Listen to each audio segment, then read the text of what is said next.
Uzak seferdeydi, gözü üfükteydi, sahile can atırdı, sanki qəfəsdeydi. Nice limanda sevgilisi var idi. Onun için her güzel, onun için her güzel yeni bir alem idi. Sahile çıktı matrosa, təzə ilk tapdı matros. Daha bir qəlb yandırıb, daha bir qəlb yandırıb, gəmiyə döndü matros. Sahile çıktı matros, təzə iş tapdı matros.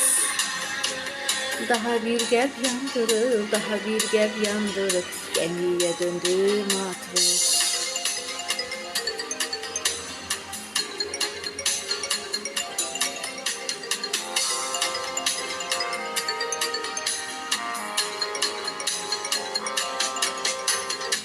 Unutuldu bir anda köhne sevgilisini, kaygısızdı hayatta, gezirdi təzəsini.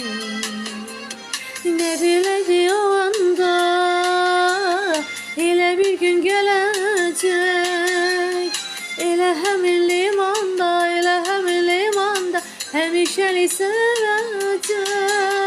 Sahile çıktı matros, arzusunu tapdı matros. Seferlerin birinde sahilde kaldı matros. Sahile çıktı matros, arzusunu tapdı matros. Seferlerin birinde sahilde kaldı matros. Lakin bu məhəbbətin qisməti başqa oldu, bu dəfə saadəti gözləyən özü oldu.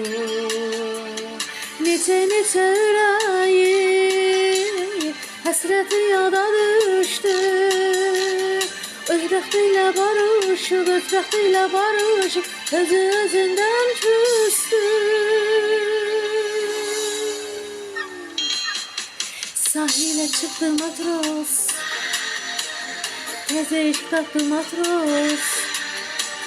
Daha bir qəlb yandırıb, daha bir qəlb yandırıb, gəmiyə döndü matros. Sahile çıktı matros, təzə iş tapdı matros.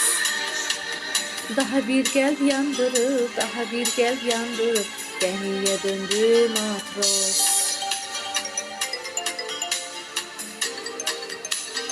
Sahile çıktı matros,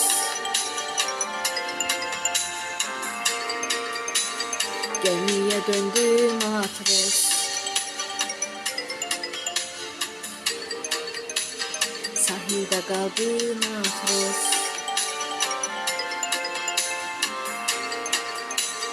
gemiye döndü matros.